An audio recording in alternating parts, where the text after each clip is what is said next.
नमस्कार, the frame talks के तमाम दर्शकों को मेरा झारखंडी जोहार। मैं फलक शमीम आपका इस्तकबाल करता हूं द फ्रेम टॉक्स के ख़ास सेक्शन इंटरव्यू सेक्शन में। आज हमारे साथ बातचीत के लिए ख़ास शख्सियत स्टेफ़ी पटेल मौजूद है। स्टेफ़ी किसी नाम की मोहताज नहीं है, लेकिन मैं अपने दर्शकों को बता दूं स्टेफ़ी के बारे में। स्टेफ़ी ने 2016 में मिस टीन इंडिया का खिताब अपने नाम किया। उसके बाद 2018 में फेमिना मिस इंडिया में टॉप 5 में रही और साथ ही झारखंड का नाम रोशन की। इसके लिए द फ्रेम टॉक्स की पूरी टीम की ओर से आपको बहुत बहुत धन्यवाद। Thank you so much. जोहार झारखंड सबको। स्टेफ़ी, आपके बारे जानना चाहेंगे, कैसे शुरुआत हुई सफ़र की और फिलहाल आपके जो प्रोजेक्ट्स चल रहे हैं उसके बारे में। जी, अगर मैं पूरी जर्नी की डिटेल में बात करूं तो ऑब्वियसली इंटरव्यू भी बड़ा छोटा पड़ेगा बताने के लिए, बट ये नहीं मतलब डिसअपॉइंट नहीं करना चाहूँगी जो लोग एस्पायर कर रहे हैं कि बहुत डिफ़िकल्ट है, बट एक्चुअली बड़ी डिफ़िकल्ट जर्नी है। स्पेशली अगर आप ऐसे हज़ारीबाग जैसे शहर से आते हैं जहाँ एक्चुअली इंडस्ट्री गाइडेंस और कोई आपको जोन पता नहीं है कि कैसे चीज़ें हो रही है, एक रास्ता नहीं है, क्योंकि ये कोई एग्ज़ाम नहीं है कि ये एग्ज़ाम दिया निकल गया और आपको डिग्री मिल गई। ये बिल्कुल अलग सी फील्ड है। तो डिफ़िकल्टीज़ तो बहुत सारी आई हैं एंड हर दिन एक चैलेंज के लिए की तरह होता है, but then I am glad कि चीज़ें हो रही हैं एंड प्रोजेक्ट्स चल रहे हैं। एंड रिसेंट अभी मेरी बॉर्डर फिल्म, जो कि तमिल फिल्म है, ऑल इंडिया लैंग्वेज रिलीज़ है, वो रेडी टू रिलीज़ है फिल्म। हम एक्चुअली मई में रिलीज़ करने वाले थे, बट लॉकडाउन की वजह से अभी वो पोस्टपोन हो गई एंड सितंबर अक्टूबर अभी हम डेट्स एक्चुअली देख रहे हैं, तो वो जल्दी थिएटिकल रिलीज़ होएगी, तो आप सब जल्दी थिएटर्स में मुझे देख पाएंगे। एंड बहुत अच्छी स्टोरी है वो। बाकी और भी मैंने अभी प्रोजेक्ट साइन किया है, जो भी सब सारी डिटेल्स एक एक करके सब ऑफिशियली आउट होंगी। जी, उनके साथ भी एक प्रोजेक्ट कर रही हूँ जिसकी ज़्यादा डिटेल्स मैं दे नहीं सकती हूँ बिकॉज यानी कि हज़ारीबाग वासी अब हज़ारीबाग की बेटी को बड़े पर्दे में अभिषेक बच्चन के साथ दिखेंगे जल्दी। जी, जल्दी। खैर, जितना आसान बातों में होता है या फिर टीवी इंटरव्यूज़ या अखबारों में हम लोग पढ़ लेते हैं, क्या ये सफ़र उतना आसान रहा या फिर हर मोड़ पे हडल और लेग पुलिंग भी कहते हैं हर जगह होता है, क्या इस फील्ड में लेग पुलिंग की कोई जगह होती है? एक्चुअली मतलब ये हर फील्ड में है कि आप जब भी ऊपर चढ़ रहे हैं तो कई लोग होते हैं जो आपको नीचे लाने की कोशिश करते हैं। एंड स्पेशली इस फील्ड में, स्पेशली मेरे लिए मेरी पर्सनल जर्नी बहुत डिफ़िकल्ट रही है। और हर दिन, जैसे मैंने आपको बोला कि हर दिन एक चैलेंज, एक हर्डल, हर नया प्रोजेक्ट एक चैलेंज होता है क्योंकि मैंने फिल्म्स की है तेलुगु में, फिर मैंने तमिल शूट किया, तो एक वो लैंग्वेज सीखने से लेके उस लैंग्वेज में बोलना, शूट करना, एक्टिंग करना, वो सब एक चैलेंज अलग। फिर आप कितने प्रोजेक्ट्स के लिए कितने ऑडिशंस देते हो, कुछ क्रैक होती है, कुछ नहीं होती है, एक वो जोन होना, तो चीज़ें एक्चुअली डिफ़िकल्ट है। But at the end of the day अगर आप मेहनत कर रहे हो और आपका एक भी अच्छा प्रोजेक्ट क्रैक कर रहा है तो फिर आपको अच्छा फील होता है। 2016 से इस सफ़र की शुरुआत हुई और अभी हम लोग 2021 में मौजूद हैं। 5 साल का ये सफ़र रहा, लेकिन आपने हज़ारीबाग से निकल के मुंबई, दिल्ली और उसके बाद चाइना पहुंची। कैसा रहा ये सफ़र, कितनी मुश्किलें आई और घर वालों का कैसा सपोर्ट रहा इसमें? चाइना में मैं अपनी फिल्म बैटल ऑफ डिफेंस 2 की शूटिंग के लिए थी, ऑलमोस्ट 2 महीने थी वहाँ पे। एंड वो बहुत अच्छा एक्सपीरियंस था मेरे लिए, क्योंकि इतनी कम उम्र में मैंने कभी नहीं सोचा था, मतलब मैं स्टिल उस जोन में हूँ कि मुझे फिल्म्स करनी है, हिंदी करनी है, बट एक इंटरनेशनल फिल्म, बाहर की फिल्म करने का मौका मिल रहा है, वहाँ की क्रू के साथ काम करने का मौका मिल रहा है, मेरे लिए बहुत अच्छा एक्सपीरियंस था। सीखने के लिए बहुत कुछ मिला और एक आप जब अपनी कंट्री के बाहर एक काम करते हो, एक अलग सा एक्सपीरियंस होता है आपको, जो मेरे लिए बहुत अच्छा था। And I am very glad कि मुझे वो अपॉर्चुनिटी मिला। एंड पेरेंट्स, मैं अपनी अगर फैमिली की बात करूँगी तो मैं बहुत कनेक्टेड हूँ अपने फैमिली से, सब लोग से। एंड मम्मी पापा मुझे डे 1 से बहुत सपोर्ट करते आए हैं। एंड ऐसा नहीं कि डे 1 में मैंने बोला कि मुझे एक्टर बनना है और जाओ बेटा एक्टर बन जाओ, ये वाली चीज़ नहीं हुई कभी भी। वो एक मेरी पूरी जर्नी है, एक पूरी स्टोरी है कि ये हुआ, फिर मिस टीन इंडिया जीते, फिर उन्होंने बोला चलो ठीक है तुम दिल्ली में पढ़ सकती हो। मैंने लिटरेचर पढ़ा, पढ़ते पैरेलली मैंने एड्स किए। एंड जब तेलुगु मूवी साइन की, फिर मम्मी ने बोला चलो अब तुम बॉम्बे शिफ्ट हो सकती हो। क्योंकि हमें पता है कि मम्मी का भी बहुत सपोर्ट रहा, जिस वक्त बिल्कुल, मॉडलिंग कर रही थे आप, मम्मी correct। ही डिज़ाइन करती थी कपड़ों। जब मेरा कपड़े पहला आपके। कंपटीशन था मिस इंडिया के लिए, जब मैं दिल्ली गई थी, तो उसका जो मेरा पहला लाइफ का गाउन था, जिसमें मैंने कभी वॉक भी नहीं किया, तो मुझे रैंप वॉक क्या होता है वो भी नहीं पता था। जो मेरा ब्लैक कलर का गाउन था वो मेरी मम्मी ने एक्चुअली डिज़ाइन किया था मेरे लिए, जो मैंने कभी लाइफ में गाउन नहीं पहना था, समथिंग लाइक अ रैम्प गाउन। तो और मम्मी थी उस टाइम पे जिसने मेरे लिए इतनी प्यारी ड्रेस डिज़ाइन की थी, जो आज भी चर्चों में होती है। तो वो सपोर्ट बहुत ज़्यादा ज़रूरी है, और मेरे लिए जब वो रहते हैं मेरे आसपास तो मुझे बहुत स्ट्रेंथ मिलता है और बहुत मोटिवेशन मिलता है। तो मेरे लिए वो बहुत ज़्यादा ज़रूरी है मेरे मम्मी पापा का सपोर्ट हर पल रहा, एंड वो आज भी, इवन टुडे की बात करी, और बेटर मैं लॉकडाउन की बात करती हूँ। जब लॉकडाउन रहा और पूरे साल भर, इनफैक्ट साल का 1.5 साल हो गया, मेरे सारे प्रोजेक्ट्स बंद हो गए, फिल्म्स होल्ड पे चली गई, एंड एक टाइम था जब मैं ऑलमोस्ट ऐसे डिप्रेशन फील कर रही थी कि यार ये क्या होगा, क्योंकि मेरा पूरा करियर ग्राफ हिल गया था। मेरी कंप्लीटेड प्रोजेक्ट्स रिलीज़ नहीं हो रही थी, और जो साइन करी थी वो सब डिले पे चला गया।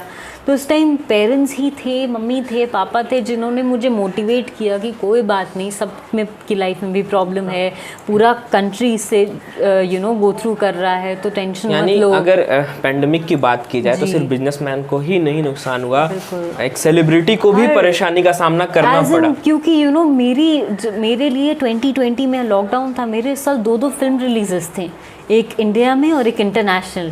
तो as an actor, as an actress, आप समझिए कि मेरे लाइफ का 2 साल चला गया, जो बहुत बड़ी बात होती है, क्योंकि एक्ट्रेस की लाइफ बड़ी शॉर्ट होती है ऑन स्क्रीन। तो अगर उसमें से 2 साल मेरे ऐसे ही चले गए तो मैं एज ए पर्सनल मुझे बहुत नुकसान हुआ, एंड जिस पे मेंटल काफ़ी इफेक्ट पड़ता है। बट आई एम ग्लैड कि मेरे पेरेंट्स थे, तो उन्होंने मुझे थोड़ा मोटिवेट किया, और अब जब चीज़ें खुल रही हैं तो मैं एकदम उस जोन में हूँ कि अब मुझे एकदम 365 डेज़ कंप्लीट मेहनत करना है कि जो चीज़ लॉसेस हुई है वो अब वापस तो नहीं आ सकती, बट एटलीस्ट मैं और बेटर करूँ और चीज़ें थोड़ी जल्दी स्टार्ट हों। चलिए, ये तो देश दुनिया की बात हुई, आपके प्रोजेक्ट्स पे बात हुई। अगर अब हम लोग आते हैं हज़ारीबाग और झारखंड में। जी। बेसिकली झारखंड, बिहार जैसे जगहों पर मॉडलिंग और एक्टिंग को बहुत ज़्यादा तवज्जो नहीं दिया जाता है। correct। लेकिन अभी के समय आपको रोल मॉडल मानते हुए झारखंड बिहार के कई बच्चे बच्चियां जो इस क्षेत्र में अपने कदम रखने के लिए बेताब हैं, उनके लिए क्या और उनके पेरेंट्स के लिए क्या संदेश देंगे? जी, ये बहुत इंपॉर्टेंट क्वेश्चन है, क्योंकि ये सवाल बहुत ज़्यादा मुझसे पूछा जाता है, चाहे सोशल मीडिया पे हो, इंस्टाग्राम पे हो, और मैं नहीं जवाब दे पाती हूँ सबका, क्योंकि एक्चुअली बड़ी चीज़ है कि मैं इतना सब कुछ कैसे लिखूँ।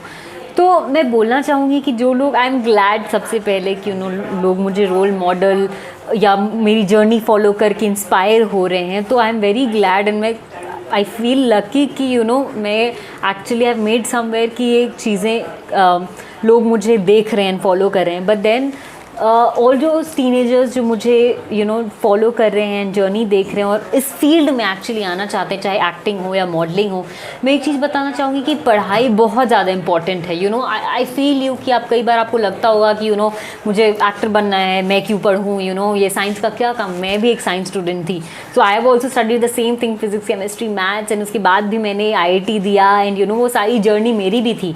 तो एक पढ़ाई बहुत ज़्यादा ज़रूरी होता है, पढ़ाई को ना छोड़ें।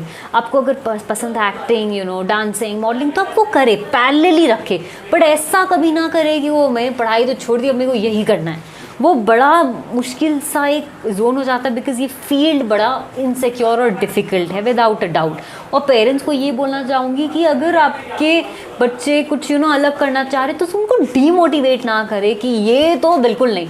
आप उनको सपोर्ट करें, बोले कि बिल्कुल तुम ये कर सकते हो, पहले अपने ये पढ़ाई अच्छे से करो, मार्क्स अच्छे से लाओ, और तुम फिर आगे तुम्हें अगर ये करना है तो फिर हम सपोर्ट करेंगे। मेरे पेरेंट्स ने भी यही कहा है, कभी नहीं कहा कि जाओ एक्टर बन जाओ, बट देन मैं जब चीज़ में इंटरेस्टेड थी वो सपोर्ट करते थे। तो आपका काम है कि आप उनको मोटिवेट करें, सपोर्ट करें, बाकी जर्नी वो लोग खुद बना लेंगे अपने लिए, जैसे मैंने भी खुद के लिए बनाया है। And nothing is impossible.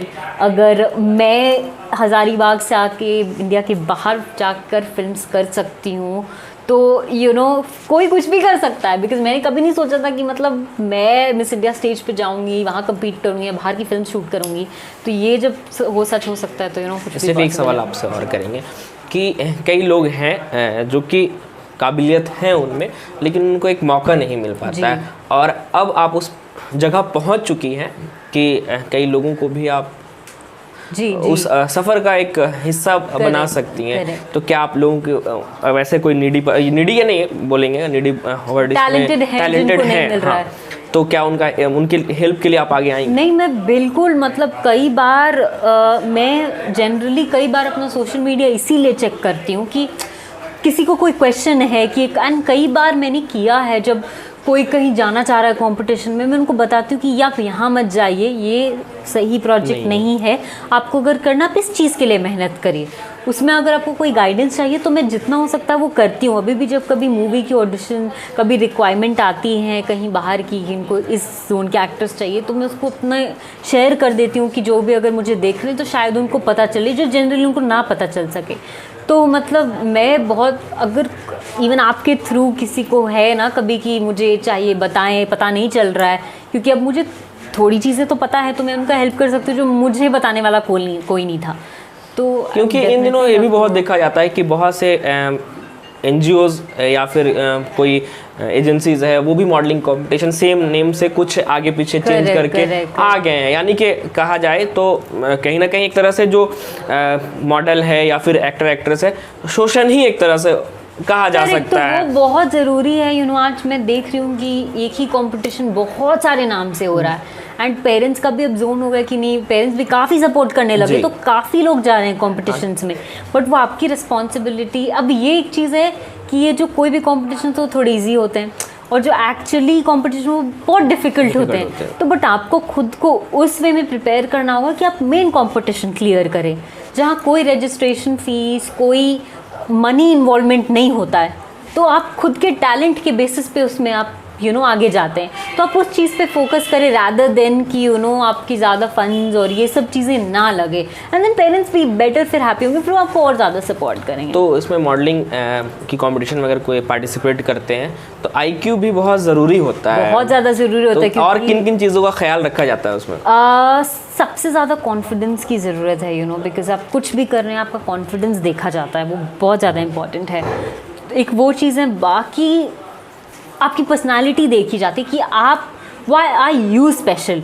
तो एक जनरल नॉलेज, IQ और जो सब देखते हैं कि मुझे रैंप वॉक करना नहीं आता, वो है, बट दैट सेकेंडरी।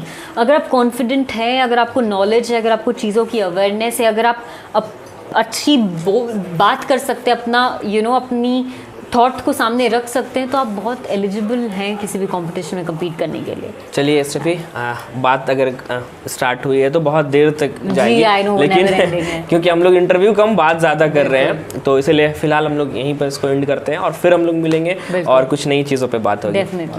तो ये हमारे साथ स्टेफी पटेल मौजूद है, जो कि बेसिकली झारखंड के हज़ारीबाग की रहने वाली है। इन्होंने अपने काबिलियत और अपने दम पर आज हज़ारीबाग को एक अंतर्राष्ट्रीय स्तर पर एक पहचान दिलाया है और अपनी काबिलियत से अपना नाम बनाया, अपने परिवार वालों का नाम बनाया है। तो ये स्टेफी थी, इन्होंने बताया कि कैसा इनका सफ़र रहा और किस तरीके से उस जगह पर पहुंची है। फिलहाल द फ्रेम टॉक्स के तमाम दर्शकों से स्टेफी ने एक छोटा मैसेज भी दिया है कि किस तरीके से आप में अगर काबिलियत है और वो खूबी है तो आप वहाँ जा सकते हैं। और स्टेफी ने द फ्रेम टॉक्स के दर्शकों को एक चीज़ भी कहा कि अगर आपके मन में कोई क्वेरी है या फिर आप में वो टैलेंट है तो आप इनसे इनके सोशल मीडिया पे भी संपर्क कर सकते हैं। तो ऐसा नहीं करना है कि इनको बेवजह परेशान करें, वैसा अगर कुछ है तो आप इनको DM कर सकते हैं, ये जवाब ज़रूर देंगे। तो फिलहाल वक्त का थोड़ा तकाजा है, तो इसको हम लोग यहीं पर एंड करते हैं। तब तक के लिए आप ढेर सारा ख्याल रखें।